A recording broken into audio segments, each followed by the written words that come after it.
started on Monday. Is that still the case? Okay. So you just park in this here for now? Do you have any outside electrical plugs? Yeah, over here by the driveway, there's a post with an outlet right on it.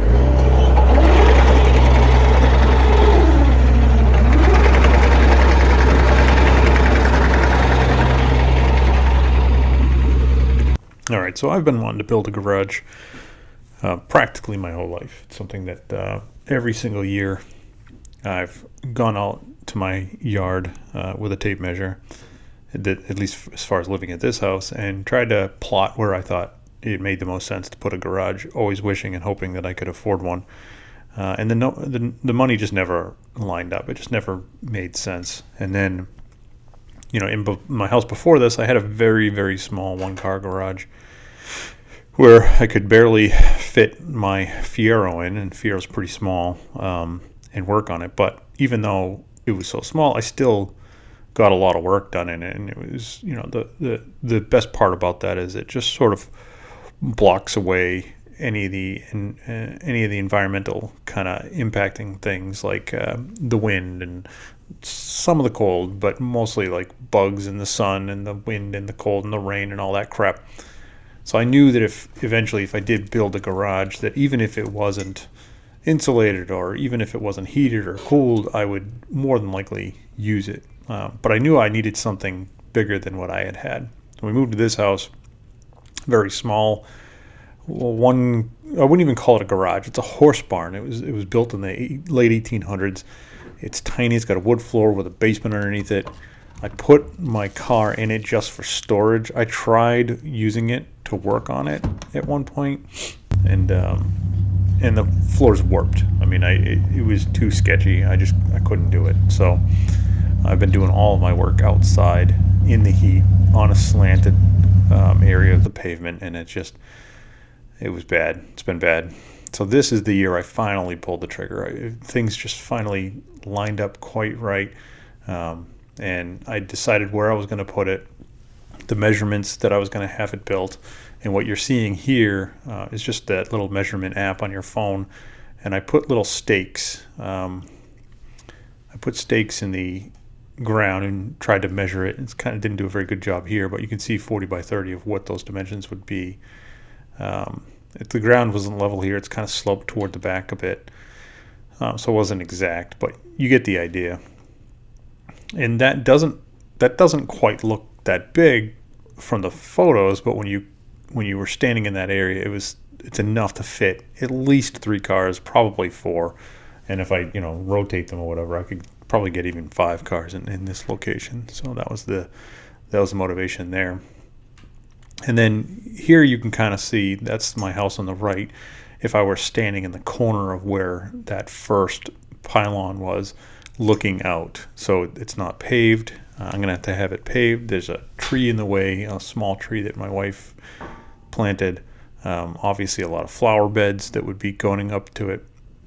So you can, just looking out from where the garage would be, you see it's not next to the house. It's kind of set behind the house a bit. And then this is the dimensions that I'm thinking. And 40 by 30, and then I have planned out an apron on the front. And the purpose of the apron is because I know from experience when I was working in the other small garage, I wanted to wheel things in and out. And it was asphalt, and it was damaged, and it was rocky, and it was a pain in the butt to move like an engine on a stand out there, or even the engine hoist. Things just didn't want to roll nice. So I thought, let me just put a concrete apron. It'll be stronger. If I do need additional space to work, it gives me a nice big pad in front of it to work on. It's not going to be soft as asphalt. Things aren't going to sink into it. I could have a car parked there. So that was the thought there. And these are just sort of the rough dimensions I was thinking, with 2 10-foot doors, the man door over here on this side with a concrete stoop, and then a single window. And my thought there is like, maybe just put an air conditioner in there, and that'll help, cut some of the heat, at least at some point. And then on the side here is a 15-foot property line. It's unavoidable to town. That's just what they have as an ordinance. So that's the thought of that. All right, so the next picture kind of shows you the unevenness of the property. what you can't really see here, and where these stakes are, is a pretty decent hill on my backyard. And there's also a tree here to contend with. But to kind of give you an idea of where it was positionally in my yard, I get about an acre of land, so it goes quite a bit farther back. And then this is just the side view. You can kind of see the pylons. Again, you can see it start to break here on the side. That's where we were going to have it come down. So a little concerned about that, but not too worried, because where we live, we have to get the foundation below the frost line, etc. So, all right. So this is the first day that the tractor was delivered for basically the beginning of the project. And I'll go through these photos and kind of walk through the various issues we had as we went through it. You can see just in the grass that it was quite a bit later than what we were hoping for. I think it was at least a month after signing the contract we got started. And the project's still not done to this day. So this was, I think, September, the very beginning of September. And I think I signed the contract in June, early July, around that time. So he obviously my contractor had other projects lined up, and that's why he got started as late as he did.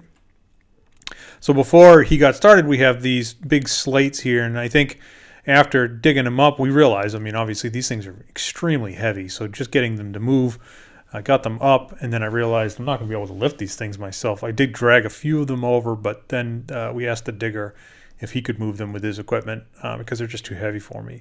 What we figured out, though, was these are probably the tops of granite slabs of the original brick terrace that was completely rebuilt, the previous owner of the house. So we think he just laid them down here as sort of a makeshift path from the backyard to the front. So wanted to move those, didn't want them getting destroyed through all of the construction. We're going to reuse these and probably build some sort of patio or something. And here's just another picture kind of showing where those were. This is the terrace. You can see the new slabs that I think these are just concrete, whereas the originals were the granite, and that's those heavy blocks. And just kind of show you positionally where the garage is going to be in relation to the existing terrace. All right, so this is the first day of digging for the foundation. And, this giant rock here, we actually opted to keep it. He didn't want to put it back. There's several other large rocks that he runs into. So he got this one out. He wanted to roll it down my hill. I think you're crazy. You're going to destroy the tree back there. But we wind up keeping this and using it along the side. We'll just use it as part of maybe garden art or something like that. It's kind of a cool giant boulder. And he moved this tree for my wife as well. He kind of dug it out and we replanted it kind of where this picture is being taken from. That's where the tree was moved. So you can kind of see I'm standing on the hill here, this picture heading up, and he's pretty high up. I'm not even halfway down the hill at this point. So, all right. So then here you can see him digging out. He needs a certain amount of width on either side, a certain amount of depth. It has to be certain feet down for the frost wall. And basically he's just going to have these, clearing this all out for the footing to go in next. There's just another angle. This is from the front right corner of where the garage is going to be. And here's one of the other very large boulders. So at this point, I hadn't even really noticed. I think he told me about this boulder, and he said we should be fine, that he wasn't going to get rid of it like the other one. He said it's even bigger than the other one. He was afraid that his backhoe wasn't going to be able to lift it. So I was like, okay. So then he moves this out of the way, gets it alongside of the house, and then the concrete guys come in. They start building their forms for the footing. And everything's cool and kosher. You see them coming in. They got it done within a day. They built the forms. They had the concrete come in, and they started pouring it.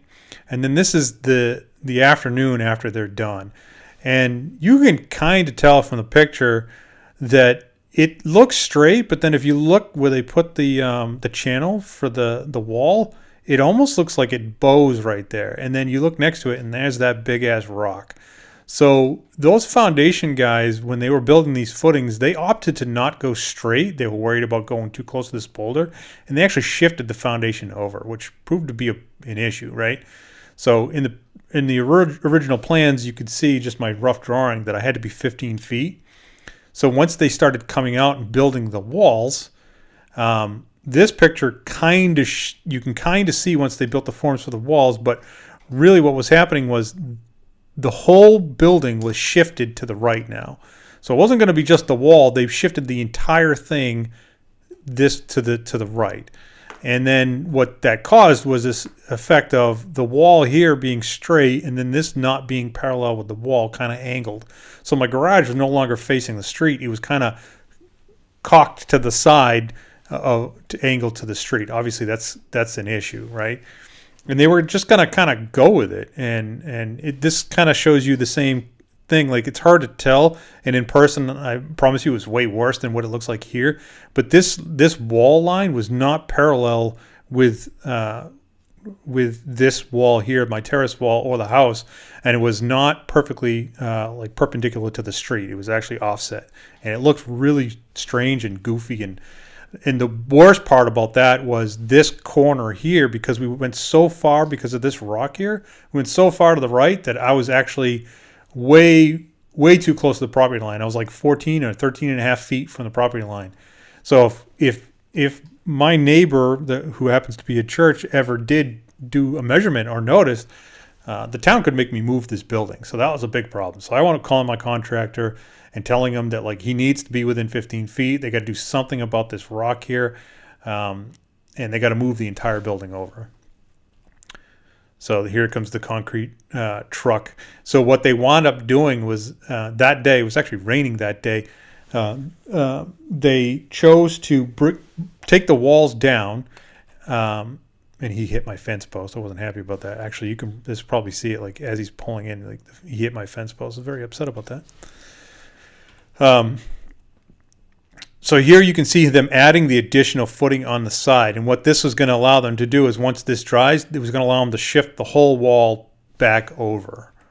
So you can see they went right up against the wall. They actually filled this whole section inside instead. They got rid of that form and they just filled it in. So that by doing that, it gave them that much extra room to pull the wall. And you can see it was over a foot distance between.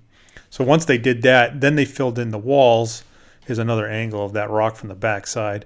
You could see the amount of room they needed over. That allowed them to shift everything over, and it worked out. And here's that area where those cement trucks destroyed my property. So, I mean, obviously, very intentionally not having it paved beforehand, knowing that these big, heavy trucks are going to come in and probably destroy whatever asphalt I put down. And there's some of those trucks that walked in and out. And now this is just one giant mud pit. Like, it's been completely... all the grass I had was gone now. All right, so the next issue was the walls. And once they poured the walls, this is kind of hard to tell where this is positionally, but, like, if I'm standing where the mouse cursor is on this side, this is where the front of the garage is, and these would be the doors. And you can kind of see, like, this little section here, that's a separation where the doors would be, these little boxes they put. And then this is the actual wall or of the foundation of the building, and they got these bolt up for the sills. So I went out there after noticing it, looking at it, and I was like, this doesn't quite look right, especially where the doors were, because this is supposed to be 2 feet above the ground, because I wanted 12-foot walls. Now, if I was 2 feet above the ground, then I would have 10-foot wall studs, and that gives me my 12 feet minimum ceiling height that I need, because I want to have the lift in there.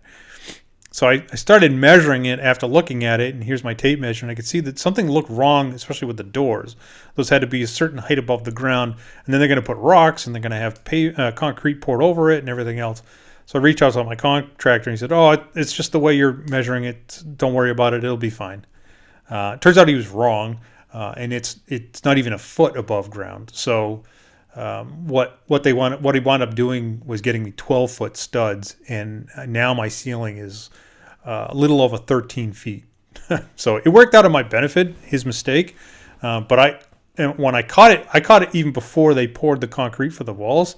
But I was just sending him this after the fact, and then he was just telling me that I was crazy and looking at it wrong. And and that's not true. So at the end of the day, it worked out in my benefit, but this is just pictures showing you where the wall was poured. And then once they remove the forms, you can kind of see now where it looks and how the measurements all worked out. So it was now all straight, perpendicular to the street, parallel to my terrace, and everything was looking good.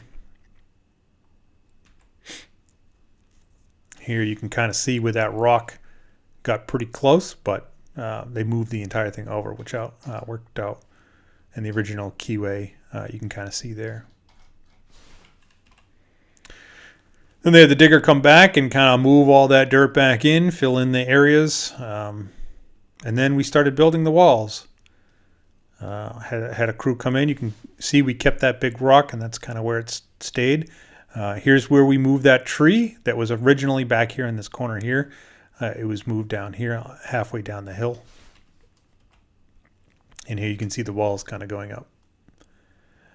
There was a bit of confusion with my garage doors. Originally, I think I had 8-foot height doors, 10-foot wide. And then when they framed it all out, they put 10-foot high door framing. And then when the contractor realized what the guys who were building the wall had done, he asked me if I'd rather just go with bigger walls. And once I sat and thought about it, I hadn't actually thought too in depth about it, but once I did, yeah, the 10-foot height obviously makes way more sense. So that's what I did, 10 by 10 doors, and it's gonna be pretty nice to have those in there. Here you can kind of see everything was just temporarily put up while they're putting up the plywood on the walls, and the OSB, I should say. And there it is from the side of the house. And you can tell by the plants and everything, we're still, we're not quite in the fall. We're getting close to the fall, but it's still summertime at this point, maybe late September. And here's the framing of the window, and it looked high, and it looked like a big window they were planning on putting in. And that's my wife standing on the outside as they were continuing. And you can see they had originally put the OSB low enough for the 8-foot door, but they framed it for the 10-foot door. So there was some confusion there, and obviously this hadn't been finished, the framing of it. And then there's the actual man door of what that looked like. You can see the interior dirt was not high enough. Where that line is where the concrete's going to be, so they needed to put a bit more dirt in there as well. And then once everything's there, and again, what you're seeing here is the 8-foot opening, not the 10-foot opening. They hadn't put that there yet. Everything lined up, getting ready for the door. They hadn't quite finished the framing, and I think it was part of the confusion. They didn't know if they should keep going, even though they had completely done this one. This is just a photo of me pointing out to the contractor that they didn't tape every joint, every area that they needed to put the tape.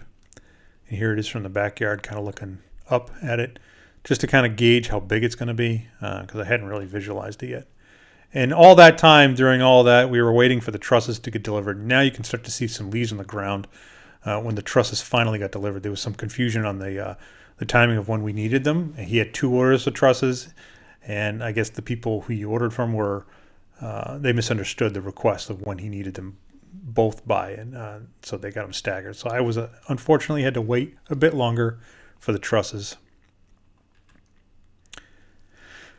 So there's advantages to going trusses. Obviously, structurally they're very secure. They're very strong. They're prefabbed, so they're all measured exact, and usually you can get them turned around pretty quickly versus like a vaulted ceiling or something like that, where stability-wise things aren't quite as good. The downside is obviously I lose some of that extra head clearance once in the garage, but because my walls were as tall as they were, I thought I'd be all right. And just kind of showing the craziness of what these guys do with the cranes for throwing those trusses up. One of these pieces of wood here is completely rotted on the bottom, and I thought that was insane to see him kind of doing what he was doing, knowing the condition of some of that wood. And you can see this giant crane to lift those trusses up. Yeah, and then he gets started. And this crew here was actually my contractor's crew, so he was the guy on the side here actually doing some of the work. And you can kind of see now it's starting to look a bit more like a garage with the trusses up. Took him a little while, to get this done, a period of over a few days to get everything up, get all the OSB on the roof or the plywood, get everything lined up correctly. Then he added some of that extra bracing. And it's actually starting to look a little bit like a garage now. Then the shingle guys came. These guys were pretty quick. They got it done relatively quick. They actually stayed into the night. They were up there with flashlights trying to get this stuff done. They just wanted to knock it out. And then you can see now they're clearing out the area and getting ready for concrete. And now it's cold. You can see we're reaching that point of the end of fall, and winter's coming. So they filled in the rest of the dirt. It was just regular fill, nothing great, and cleared the area for the front apron.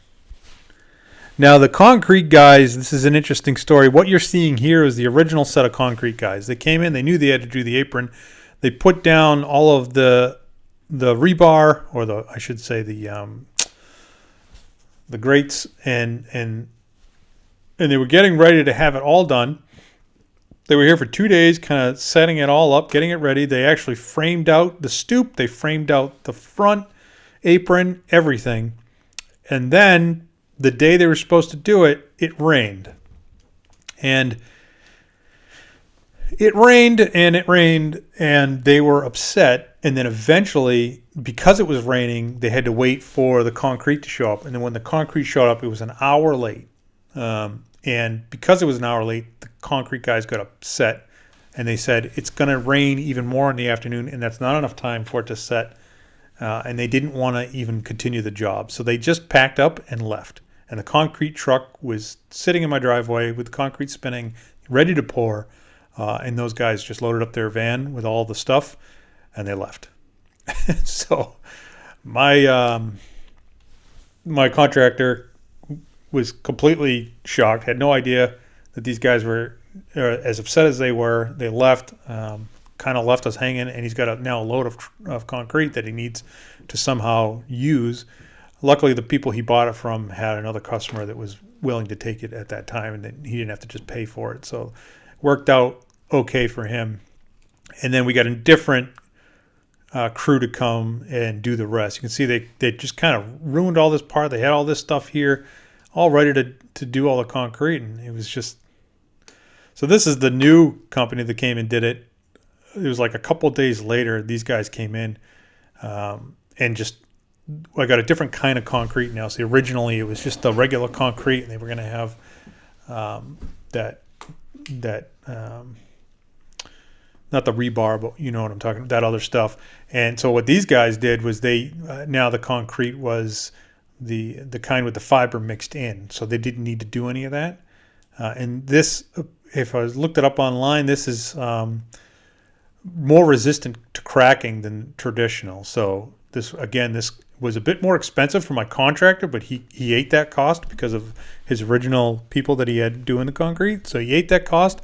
I got a bigger slab. I got almost 6 inches in some areas. Most of it was over 5 inches of concrete depth, and I got the stronger stuff with the fiber. So it all worked out on my benefit at the end. And here you can see where they put their lines, and it just came out beautiful when they were finally done with it. These guys were here for the day, and they knocked it out and looked great after the fact. There's the big apron. Yeah. So they cut in, they did their cuts, and then they came back and they finished it. And so the next fun part was the door. Now, from just a quick glance, it looks fine. But then once I started looking at it closer, you can kind of see like it's not straight. Like he's got this extra 2x4 here, and then there's nothing next to it. And then you can see that it's nothing, almost the full width of a 2x4 here. And then as you work your way down, all the way down to like nothing, like maybe an inch.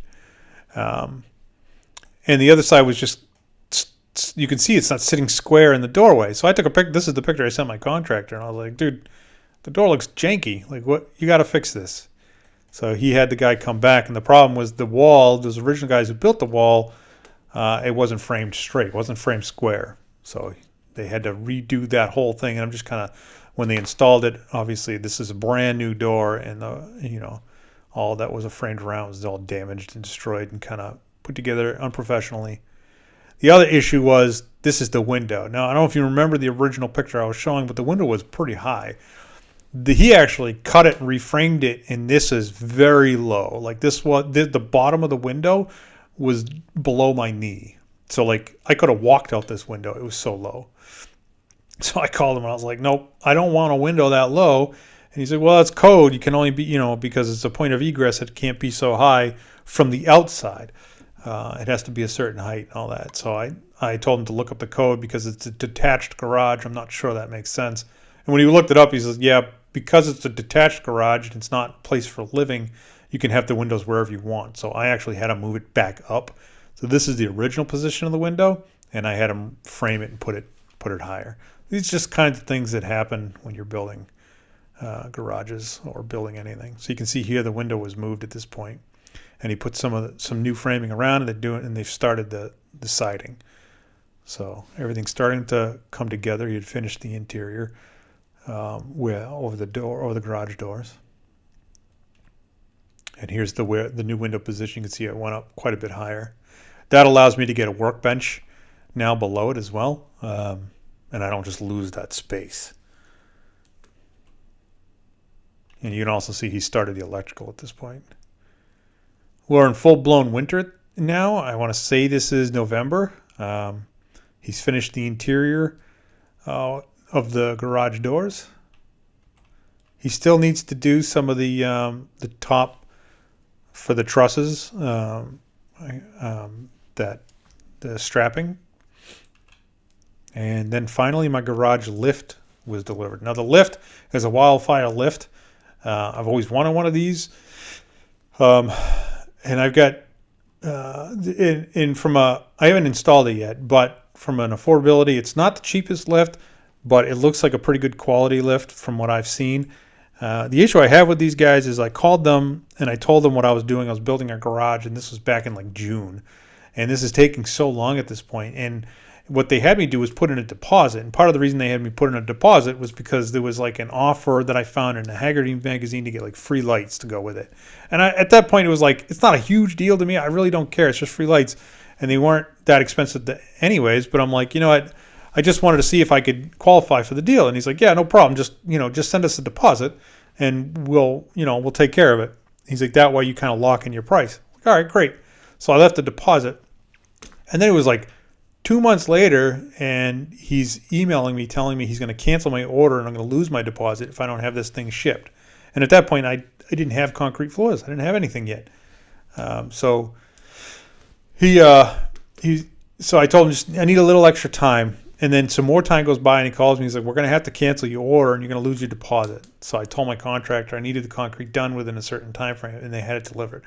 What was frustrating to me was, in the meantime, they actually raised the prices of their lift on their website. And if I had to cancel my order, I would have lost my deposit. And if I wanted to reorder, now it was going to cost me even more money, like a lot more money, because they had raised the prices. So that was a little frustrating, and I get it's kind of my part. I didn't quite understand when I was putting the deposit down that there was a limited amount of time that I could just leave it out there. And I even told them, I was like, look, I'll pay for the whole thing, and if you just can schedule the delivery out for a future date.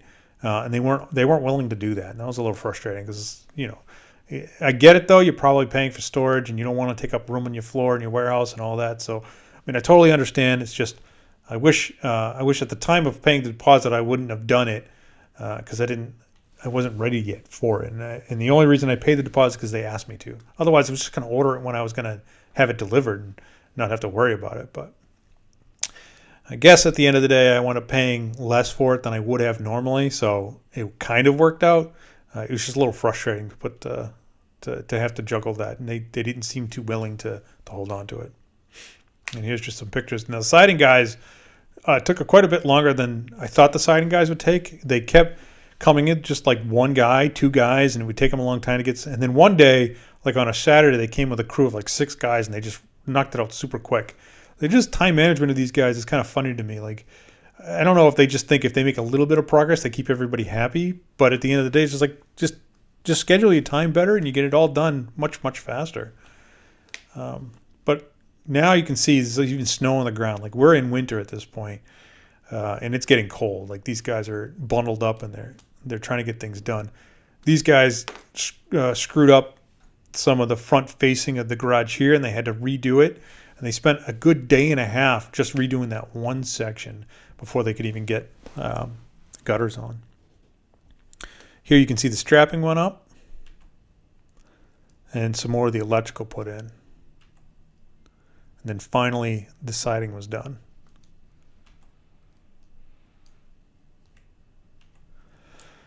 And here's what it's looking like. So the next thing was electrical and garage doors.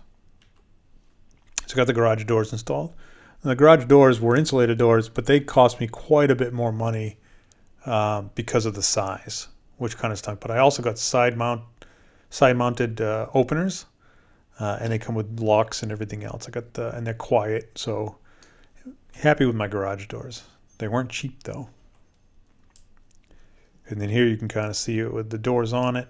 Still no sconces, no flag, no electrical. And that's the biggest hurdle I'm dealing with now is the electrical portion of it. And there it is after some snow. We're full-blown winter at this point.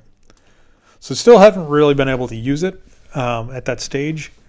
I need to get the electrical done, going back and forth with this guy since the beginning of December. And here we are at the middle of January. And I did not think electrical would take more than tops 2 days. Like it's a garage. I'm not putting outlets in an entire house, and the rough has been done for quite some time. It's just get some outlets in there, get the 240 for the welder, and potentially a portable heater, and then just tie it into the house. And it's killing me how long this is taking. He comes, he spends 20 minutes, he does something, and then he leaves, and then he's had all kinds of issues. So. But that's where I'm at. Looking very much forward to next year as we head in, and I'm going to do quite a bit more projects. And I think my hope here is because I have a garage, I'm going to be able to get a lot more done. And maybe I'll record it and throw it up here. But I just thought I'd share that I'm finally building a garage after all these years, and I am super excited about it. And I can't wait to just put a bunch of stuff in there. And that's it. Thanks for watching if you did.